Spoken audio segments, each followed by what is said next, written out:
You can get your tickets right now, any Paccasac, Amarillo, Canyon, Bushland, Yes. for the Boots versus Badges charity softball game. These two guys, listen, Corporal Ed and Brady Carroll, father son. Yes, Boots and Badges. Boots and Badges, Yeah. and that's what I was trying to say, and I got a little confused. But Brady, let's start with you. Good morning. Yes, good morning. And Ed, I cannot wait to talk to you about this. Tell me, you're a young guy. Yes, ma'am. You're 20 years old. Just turned 20. You're an Amarillo fireman. I mean, I'm so proud of you. I mean, that's big time. What do you think about it? You know, it's pretty cool. You don't see a whole lot of it, and so it's an amazing opportunity. Well, I love it, Ed. What was it for you as a father whenever he says, hey, I want to serve our community, I want to help people, save lives? I mean, what did you think when he came to you? Well, it started when he was young. I actually found a photograph of him on a fire truck when he was probably in elementary school. Yeah. So he's always loved the idea of being a fireman and giving back to the community. He's lived in that, house with, law enforcement. So he's got to see that side of Amarillo. So Sure. I just told him, find what you love to do. And he took that to heart. And his senior year, he decided to be a volunteer at Potter County Fire Department to, test the waters. And he loved every minute of it.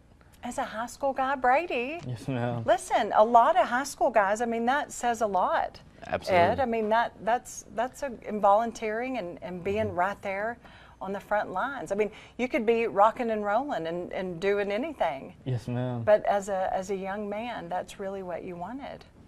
That says a lot, Sheldon. Yeah, absolutely. And so, coming up, Boots and Badges softball game, of course, friendly rivalry. I mean, have you guys been, kind of, talking a little trash back and forth? I mean, you've been, Naturally. trying to, trade some secrets on some softball skills, things like that. How's that been going, leading up to the game? Of course, the blood drive that we just had. So up until this year, I bring Brady out so we can have an extra guy out there to practice, for the game. But this year, the team has said he's banned because he's a fireman, so you can't give up our secrets. Getting behind enemy lines there, yeah. Right. Yes, So sir. it's been good though.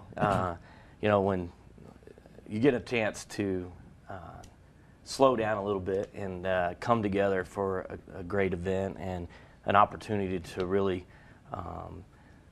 just be with the community and get to play in Hodgetown. I mean, what better opportunity is that? And then to support the 100 Club of the Panhandle and the Coffee Memorial Blood Center. That's just phenomenal. It's just great. They're a phenomenal organization. So. I love that. Your family has seen firsthand how the 100 Club of the Texas Panhandle works. And this is a story that I'm blown away. We were blown away when we first heard this. But Brady, you were shot Yes, ma'am. in the line of duty, and it was out at the Tri-State Fair. Yes, ma'am. And that was just September. I mean, that we're just now kind of coming on a year ago. Tell me how the 100 Club came through and helped. Yeah, so I was still in the hospital. Imagine it was probably the second day that I was in the hospital. And the 100 Club came in and gave me some money to help me with everything I was going through, help me get through it. They were there. Suzanne just was there to make sure I had everything we needed. They were in there several times that day just Really? checking on me. And Did you know who Suzanne Telly was before? I had met her before, Okay. just through working with my dad and Sure. doing stuff like that. But just whenever Suzanne steps in a room anyway, she's like, hello, Yes, ma'am. hello. Ed, what some scary moments back in September and actually Brady was the one that called you, and he did. was down on the ground, and you did not, you said that was a call you never expected. I never expected as a fireman for him to call me that night on a Monday night, telling me that he was shot. That's just not something you expect to hear. And he was still out there at the fairground when he called. He didn't want me finding out through some other way, somebody knocking on the door, And so he wanted to let me know. And yeah, it's never something you anticipate, but it's something that first responders all over our community and all over this country face. I mean, it's a real thing that you just never thought would hit home.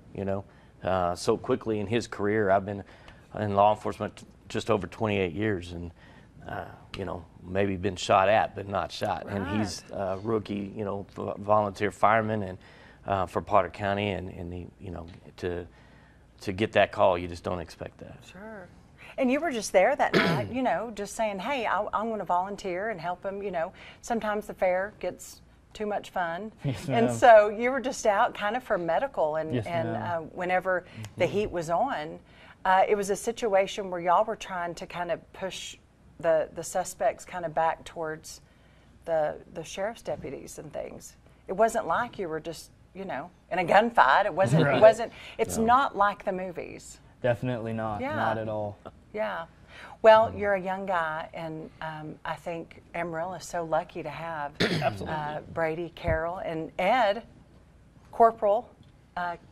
Thank you so much for your service. ma'am. Over 28 years? Yes, ma'am. Just about, yeah? Yeah, 28 and a half years. Oh, my I goodness. get that half in there. What was it for you as a young man?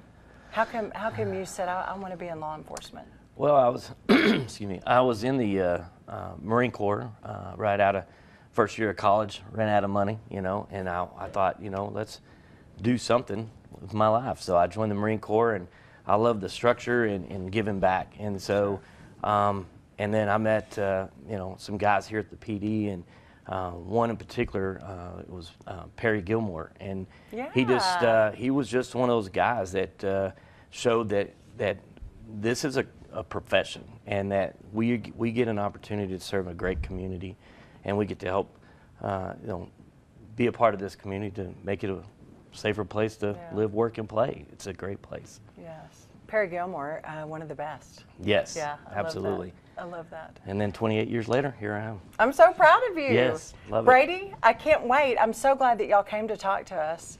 And again, Sheldon, it's Saturday night. Yes. The gates are going to open at 6 o'clock at Hodgetown. Susanna told us that you can get tickets up till about 5 o'clock on Friday at Paccasac, Amarillo Canyon, Bushland. There you go. Get them today if you want to. Absolutely. Yeah, so going to be good. Thank y'all for coming and talking to us. And Absolutely. good luck in the game. Thank you. All right. Well, Go go get Go 'em. Badges. Oh, Go Boots. ooh. getting the rivalry on. So Oh, I love it. can't wait. That's going to be happening Saturday. Going to be a lot of fun.